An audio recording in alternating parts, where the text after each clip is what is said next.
საღამომშვიდობის მეგობრებო, მოგესალმებით. მოკლედ დღეს 26 სექტემბერია. ხვალ 27 სექტემბერს ჯვართამაღლება დღეს. ჩვენი გაერთიანება, ქართველთა დიდი გაერთიანება აცხადებს შეკრებას რუსთაველის მეტროსთან ქალაქ თბილისში, რუსთაველის ძეგლთან იქვე დღის 3 საათზე. ამიტომ თუ ვინმეს გააქვთ რაიმე კითხვები, თუ ვინმეს გააქვთ რაიმე ინტერესი, თუ ვინმეს გააქვთ სურვილი ამ ყველაფერში მიიღოთ მონაწილეობა, გავცდეთ Facebook-ს, გავცდეთ YouTube-ს, გავცდეთ სხვადასხვა სოციალურ ქსელებს და ვირტუალურ სამყაროს და რეალურად ვისაც აქვს სურვილი, ახლა ვისაც არა აქვს ძალით იქ ვერავის ვერ მიიყვან, ჩვენ არც პარტია ვართ, არც არჩევნებში ვაპირებთ მონაწილეობას და არც ფულის დარიგებას კიდე ვინმე აპირებს იმისთვის, რომ საკუთარი ქვეყნისთვის თუ ვინმეს რამის სურვილი აქვს, რომ გააკეთოს და მიიღოს მონაწილეობა რაიმე სიკეთეში, რა ვიცი, იქეთ ეხვეწოს ვინმეს, ვისაც არჩევნები მოახლოებულია და დანარჩენება ჩემოგარგებო, ვისაც არ აქვს მაგის სურვილი და არ ჯერათ და არ გაინტერესებთ, ეჭვები გაქვთ და კითხვები გაქვთ, ღმერთმა ხელი მოგიმართოთ. ეგერა ბიძინა ივანიშვილი თაღლითი 13 წელიწადია პირდაპირ როყლიფავს ქვეყანას, თავრობა მაგათია, ძალაუფლება მაგათია.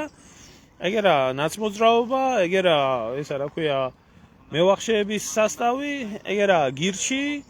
და ვინც არიან ახლა ეს ბობოლა ესენი, ეგერა გახარია აფირისტი და ღმერთმა ხელი მოგიმართოთ.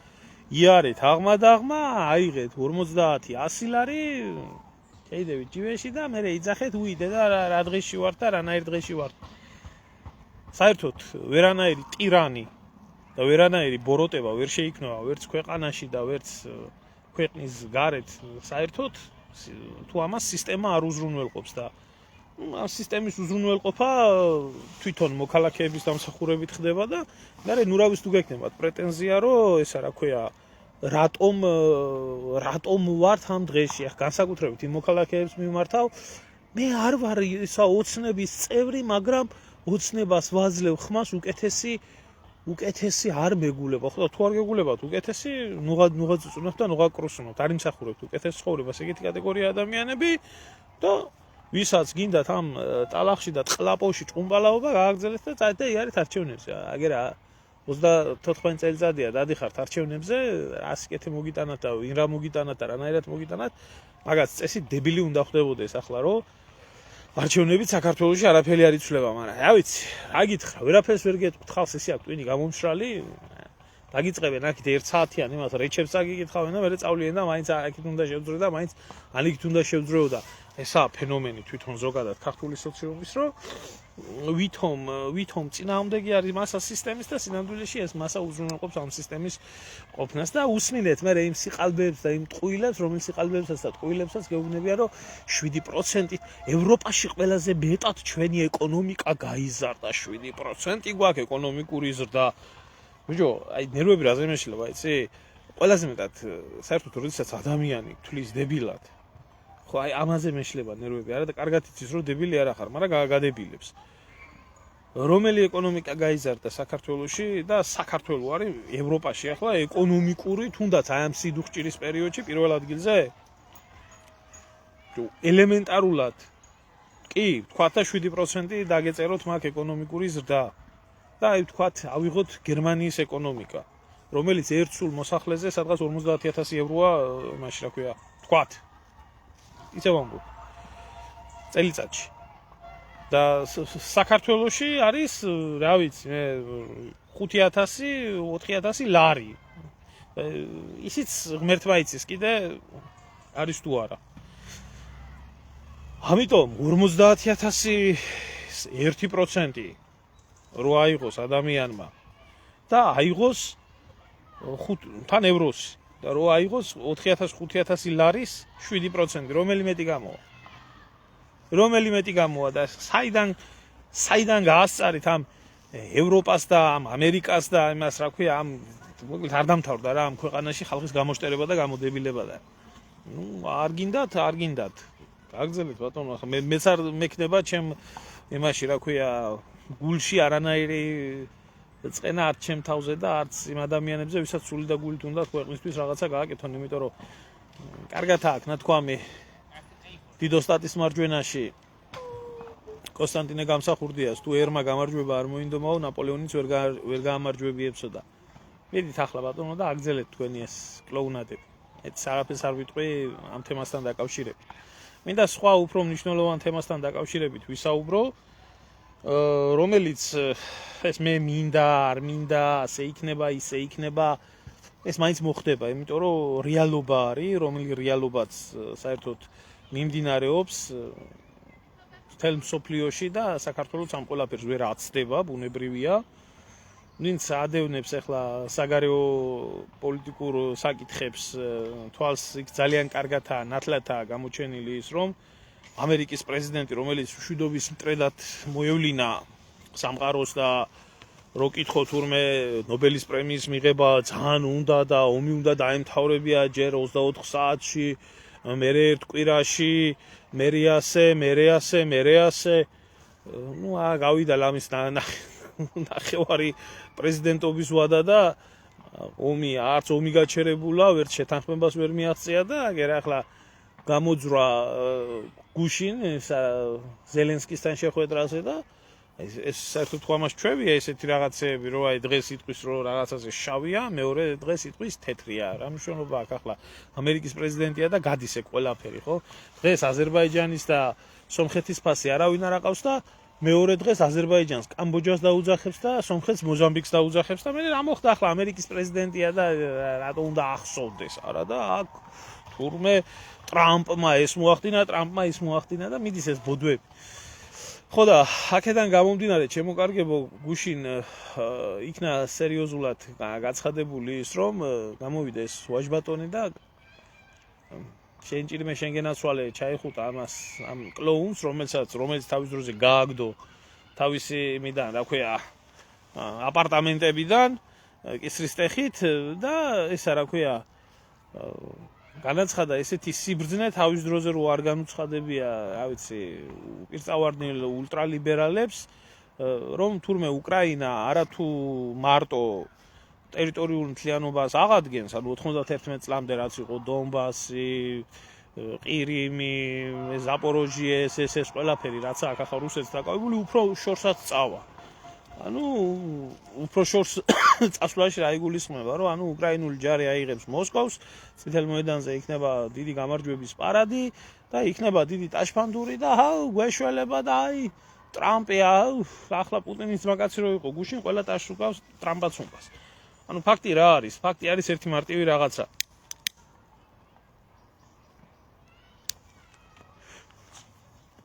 ტრამპამ შვენივრად დააწყო თავისი გეგმები, რომელიც გეგმებიც ჰქონდა. ანუ მისი მთავარი ამოსავალი წერტილი იყო, რომ ამ ომიდან მაქსიმალური მოგება მიეღო შეერთებულ შტატებს. და არ ყოფილიყო ესე გაგზავნილი ფულები ჰაერზე, რისთვისაც რომ მოქმედებდა მთელი ამ ხნის მანძილზე, ან რაღაცა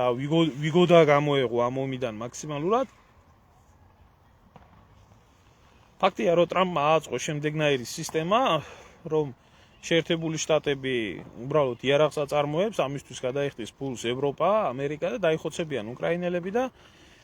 ფული შევა შეერთებულ შტატებში და სულ ფეხებზე კიდია დანარჩენი და სხვა რამეშიო კიდევ თუ გინდათ ხო დახმარებაო ჩვენი ინტერესები გაატარეთო და იმ დონეზე განაგლდა, აგერ ერდოღანას უთხრა, რომ შენ ჭირიმეო, შენ გენაცვალეო, მაგარი კაცი ხარ, კაი კაცი ხარ, გადასარევი კაცი ხარო, მაგრამ აი ჩვენ ინტერესებსო თუ გაატარებო და მაგალითათო თუ კიო რუსულ გაზზე და რუსულ ნავთობზე, რაზეც მთელი თურქეთის ეკონომიკა ზის და აპირებს დაჯდომას მომავალშიც ერდოღანა, ვარს თუ იტყვიო და ჩვენგანო იყიდიო ნავთობსო და გაზსო, აი იქნებაო რა. ახლა მისი ჭკუით ისა რა ქვია, შტერი ნახა ეს თურქი, რომელმაც ფულის თვლა არ იცის,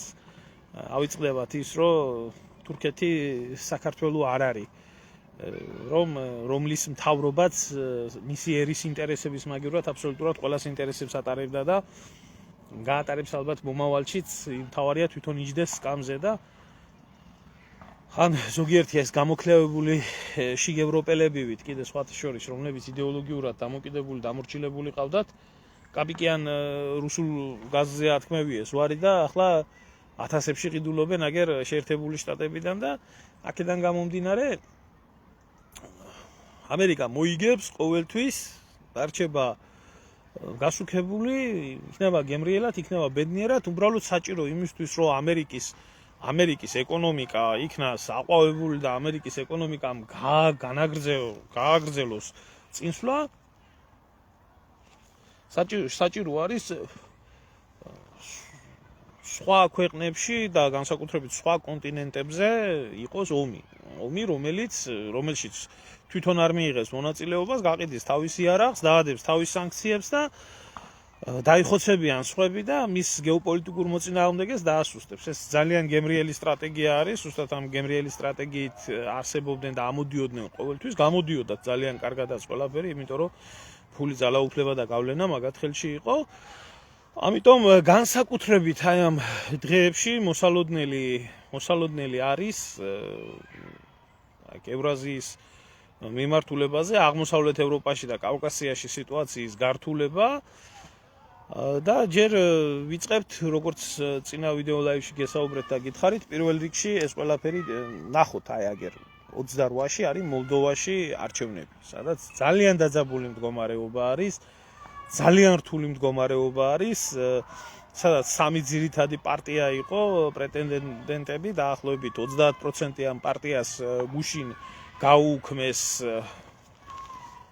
გაუქმეს რეგისტრაცია და უარი უთხრეს არჩევნებში მონაწილეობის მიღებაზე. აღარაფერს ვამბობ იმ ტოტალურ გაყალბებაზე, რასაც სანდუს რეჟიმი აპირებს მოლდოვეთში და უამრავი ბიულეტინები ნახეს იქ დაბეჭდილების შემოხაზულები კარუსელებისთვის ეს ძველი ტკბილი გემრიელი გამოცდილი აპრობირებული მეთოდი რომელიც არის. ასევე ეს იმედი ჟურნალისტებს ტრაქში პანღური ამოყარეს და გამოყარეს, იმედი ჟურნალისტები კი არა, შიგ ევროპული ესენი, რა ქვია, ზოგიერთი ტელევიზიები, რომლებიც არ უნდა მოხდნენ იქ, ისინი არ შეუშვეს და მე საერთოდ არ გამკვირვებია, რომ ამათ წვრილს არ შეაყოფიებდნენ იქ და დიდი ალბათობით მაგაც უნდა იფეთქოს არეულობამ უკრაინის დამაგვარმა როგორც ხდება ცნობილი რუმინეთმა მოლდოვეთის საზღვარზე უკვე განალაგა ჯარები ყოველი შემთხვევისთვის, იმიტომ რომ არავინ იცის ყველაზე თუ მოლდოვეთში არეულობა დაიწყება, ალბათ სანდუს რეჟიმი ითხოვს დახმარებას შიგ ევროპული ქვეყნებიდან წესრიგის დასამყარებლად და იდეალურად ამ ყველაფერზე იქნება რუმინეთი ალბათ გამოყენებული, იმიტომ რომ აი ნახოთ კაცო მოიგებს და რა შედეგი იქნება და რანაირად იქნება, ნახავთ მაგასაც ახლა რეალურად რო ვთქვათ, სანდუს თვითონ არა აქვს იმ ხელა ავტორიტეტი. მე არ ვეფუძნები სიმართლე გითხრათ იმას, რა ქვია, ანტე ეს ტელევიზია ამას ამბობს, ის ტელევიზია ამას ამბობს, მეგობრები მყავს მოლდოველები, რომლებიც კიშინიოვში ცხოვრობენ და როცა რაღაცა მაინტერესებს, აზრზე მოსული ადამიანები არიან და პირადად ვეკითხები ყველაფერს და თუ მიდასტურებენ ამ ყველაფერს, ამ შემთხვევაში ვამბობ და თუ არ მიდასტურებენ, არ ვიცი ახლა ინფორმაციას ზუსტად ვერ ვეყნობი, მე ასე ინტერნეტში რა ვრცელდება და როგორ ვრცელდება და დიდი ალბათობით გამოყენებული იქნება რუმინული შეიარაღებული ძალები, იმიტომ რომ პირველი და უმთავრესი ფაქტორი ის რომ რუმინელები და მოლდოველები ერთ და იგივე ხალხი არიან, ვალახია ეს ჩვეულებრივი რუმინეთის ერთ-ერთი პროვინცია, ენა ერთი აქვთ, სარწმუნოება ერთი აქვთ, წარმოშობა ერთი აქვთ, არის ორი სხვადასხვა სახელმწიფო, ერთი ორ სხვადასხვა სახელმწიფოში, მოლდოველების დაახლოებით, არ ვიცი ზუსტად ვერ გეტყვით რა 60%-მდე ამბობენ და 40%-ზე მეტი რო არის, ნამდვილად ვიცი, რუმინეთის მოქალაქეები არიან და არა გამორიცხული გამოაცხადოს, რომ თავისი მოქალაქეების დასაცავად, წესრიგის დასამყარებლად შეიყვანოს შეიარაღებული ძალები, მით უმეტეს რომ რუმინეთში დიდი ხანი არის ოცნება და ნატრა იმის, რომ ეს მოლდოვეთი როგორც რუმინეთის ნაწილი იქნას გაერთიანებული ერთ სახელმწიფოში.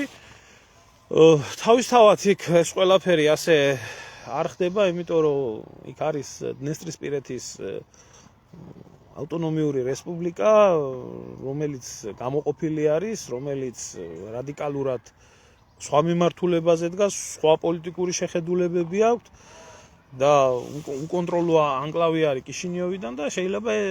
დიდი ალბათობით იქაც მოხდეს. კიდევ ვიმეორებ, რომ ეს ასე ჰაერზე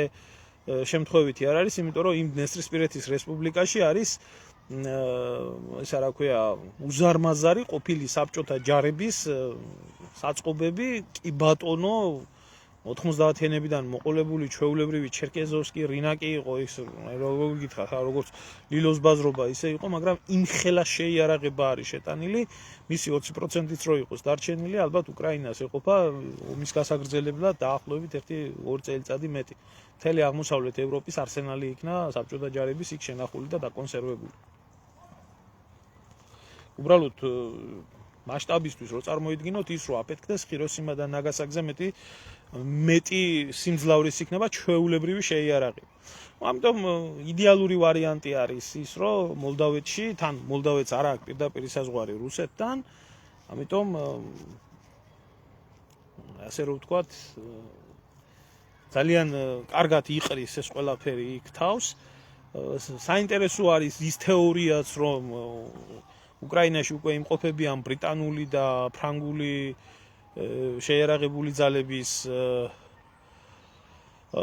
წარმომადგენლები, რომლებიც უკრაინელებს ამზადებენ და თვითონაც მიიღებენ მონაწილეობას დნესტრისპირეთის დაკავებისთვის. ვრცელდება ეს ინფორმაციაც, ახლა ამის 100%-იანი დადასტურება ძნელი არის, მაგრამ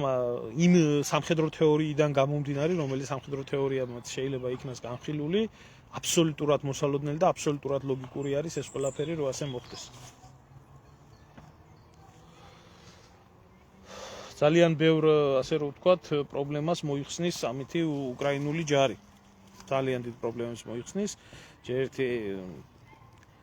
პრორუსულ ანკლავს განადგურებს ზურგში და უზარმაზარი შეიარაღება დარჩება და მოლდავეთს ეთქვის, რომ აი ტერიტორია დაგიბრუნეთ და ასე შემდეგ და ასე შემდეგ. ეს ახლა რაც შეეხება მოლდავეთს. რა თქმა უნდა, ლაშა ყველას აყავს სოფლიოში მეტნაკლებად პატრონი, ყველას აყავს ჩვენ ობოლი და მარტოხელაერი ვართ. მეორე ქართველების მეორე ქართული სახელმწიფო არ არსებობს. რუმინელების მეორე რუმინული სახელმწიფო არსებობს, თურქების უამრავი სხვა თურქული სახელმწიფოები არსებობენ, მათ შორის აზერბაიჯანი, შორსარწახვი და სლავები აიღე აგერ კი ბატონო რუსეთი, ბელორუსია, იგივე რუსეთი, უკრაინაც მოგვარდება ადრე თუ გვიან და ნორმალურად იქნებიან ერთმანეთში, ეს ომიც გადაივლის. აი ჩვენ კი არაბულ სამყაროზე საერთოდ არ მაქვს საუბარი, ანგლოსაქსონურ სამყაროზე არ მაქვს საუბარი, ესპანურ სამყაროზე საერთოდ არ მაქვს საუბარი. იგივე გერმანულ ოჯახზე არ მაქვს საუბარი, აი ჩვენი ასე რომ ვთქვათ, პატრონი კაცშვილი არაა და არც იქნება. ეს ბუნებრივად არის ასე და ასევე უნდა გავითვალისწინოთ ჩვენი გეოგრაფია. ჩვენი გეოგრაფია თქვენ შეგიძლიათ აი აქ აგინებს ზოგიერთი, რამდენიც გინდათ იმდენი აგინოთ რუსეთს, რამდენიც გინდათ იმდენი აგინოთ, იმდენი ლოცოთ ევროპა, მაგრამ ამით თქვენი გინების იქეთ არაფერი არ იცვლება. ნახოთ 28-ში არის არჩევნები მოლდავაში და ნახოთ რა სიტუაცია იქნება მოლდოვის მიმართულებაზე. საქართველოს მიმართულებაზე კიდე აგერ ყოველდღე ვხედავთ ჩვენ ქვეყანაში მიმდინარე მოვლენებს, არ უნდა ამას ბევრი ლაპარაკი, უზარმაზარი ფულია დახარჯული, გაკეთებული არის და მომზადებული არის როგორც შიდა დონეზე, ისე გარე დონეზე უამრავი სამუშაო არის ჩატარებული, მათ შორის არჩევნების არაღიარების მიხედვით იქ ეუთოს დამკვირვებლები და ისინი კი არა, ეს საიას დამკვირვებლები რო არიან, ისინიც არ ესწრებიან იმას, ამიტომ ყველანაირი, ასე რომ ვთქვათ, ბერკეტი აქვს, რომ დასავლეთმა არც ეს არჩევნები აღიაროს. ერთადერთი რა პრობლემაც აქვს ახლა გამხდარი აქ ქართველ რევოლუციონერებს, ასე რომ ვთქვათ, უბრალოდ ხალხი, რომლებიც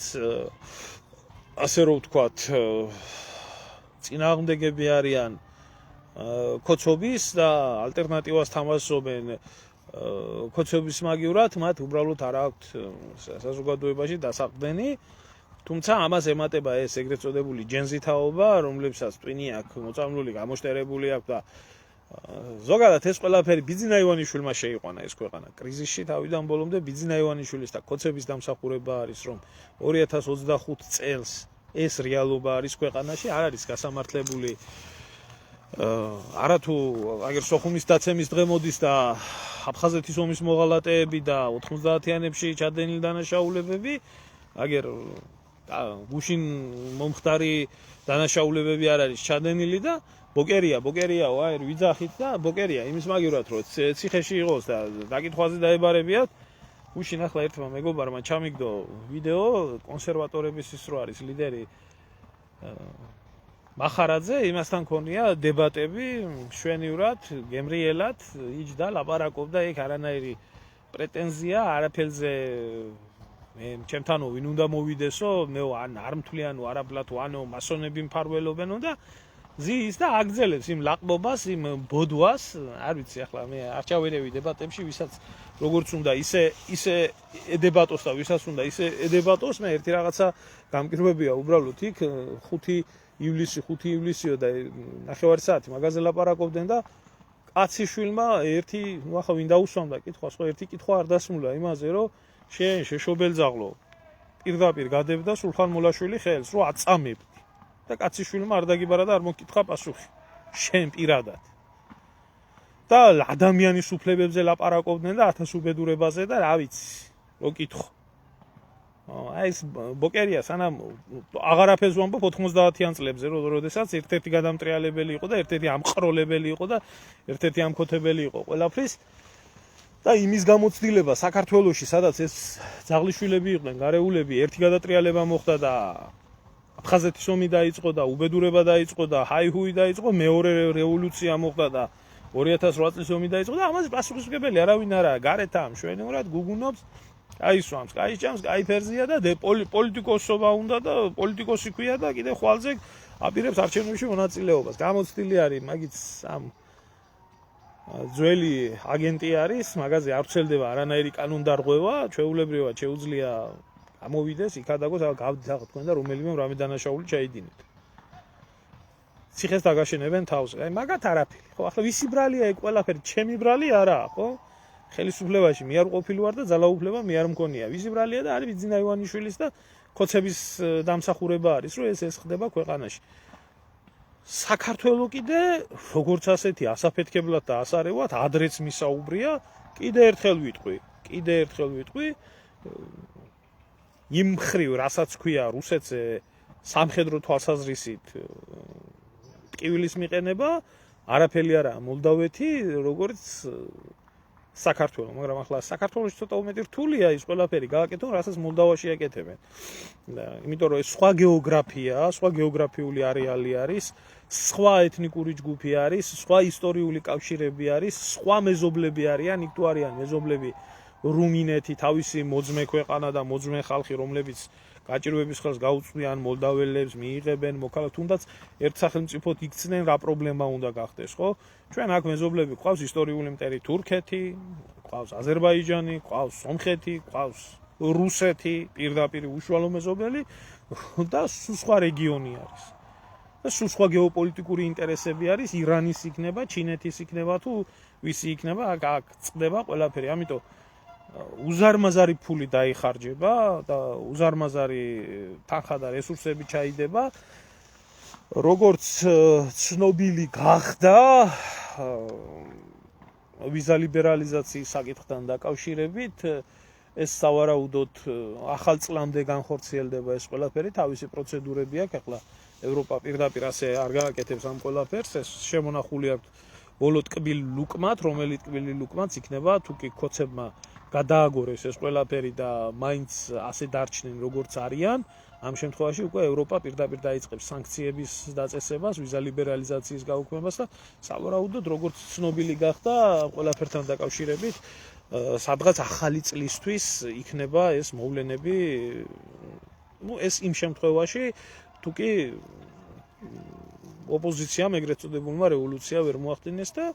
არ ვიცი, ვერ გეტყვით, თავს ვერ დავდებ იმაზე, რომ მოახდენენ თუ არ მოახდენენ, არავინ არ იცის, რაში გარიგდებიან, როგორ გარიგდებიან, ხალხის მასა რამდენი იქნება. ბიძინა ივანიშვილი საიდანაც მიიღებს გარანტიებს, იქეთ მიეწებება და იქეთ იქნება მიტმასნილი, სულ ფეხებზე კიდია მაგას ახლა ფული კონდეს დაცულად, თავისი ოჯახი, თავისი ზებრა და პინგვინი და ზვიგენი თლათ ურჩევნია ყველაფერს. აი ეს არის რეალობა და არ არის ამ რთულ პერიოდში არ არის ქვეყანაში რეალურად არც ერთი პოლიტიკური ძალა, არ არის არც ერთი პოლიტიკური სუბიექტი, რომელიც პოლიტიკურ სუბიექტსაც რეალურად სამშობლოს ინტერესები აინტერესებს. ამიტომ არის ხვალ ეს შეკრება თუ ვინმეს გააქვს სურვილი და თუ ვინმეს გინდათ რომ მართლა რაღაცაში მიიღოთ მონაწილეობა, ახლა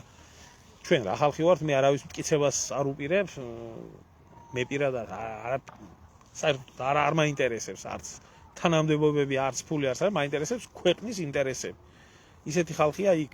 ვისაც არც ფული აინტერესებს და არც ქვეყნის ინტერესები და აქვს პირიქით იქეთ თავის ენერგიას, თავის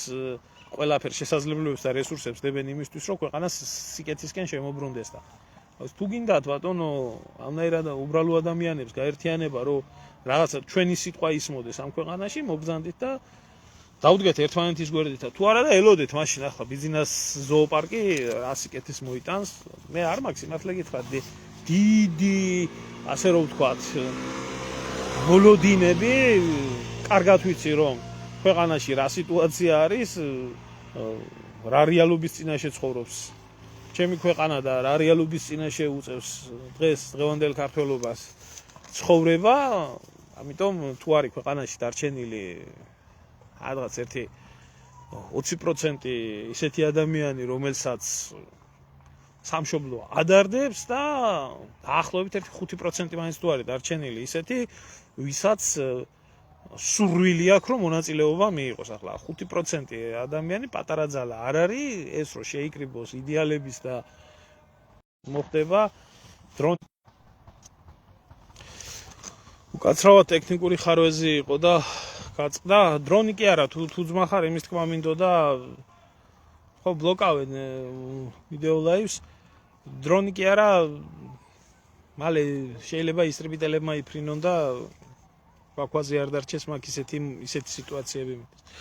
მოკლედ დაგემშვიდობებით, ახლა ჩემოკარგებო, რავი, ძირითადი სათქმელი რის თქმაც მინდოდა გითხარით და ურადღებით იყავით რა. მე ჩემი რჩევა იქნება, ჩემი ადამიანური რჩევა იქნება, არაფერში არ მიიღოთ მონაწილეობა არჩევნებით დაწყებული, იქ მომხდარი, რა ვიცი, მიტინგებით და აქციებით და ასე შემდეგ. დაეტიეთ სახლში და მიხედეთ თქვენ თავს. მორჩა და დამთავრდა. ერთადერთი რამაც შეიძლება გიხსნათ ამ ყველაფერ უბედურებაში, იმიტომ რომ ისეთი მხედრებით განან ერთი და მეორე ძალის მხარეს, რომ აქ ადამიანების ბედი არავის არ აინტერესებს. და ქვეყნის ბედზე ზედმეტი ახლა ადამიანების ბედი თუ არ გაინტერესებს, ქვეყნის ბედი როგორ უნდა გაინტერესებდეს. არ გაერიოთ ამ ყველაფერში. მე ჩემი მითქვია და დანარჩენი თქვენი საქმე კიდე თქვენ იცით. კარგად ბრძანდებოდეთ.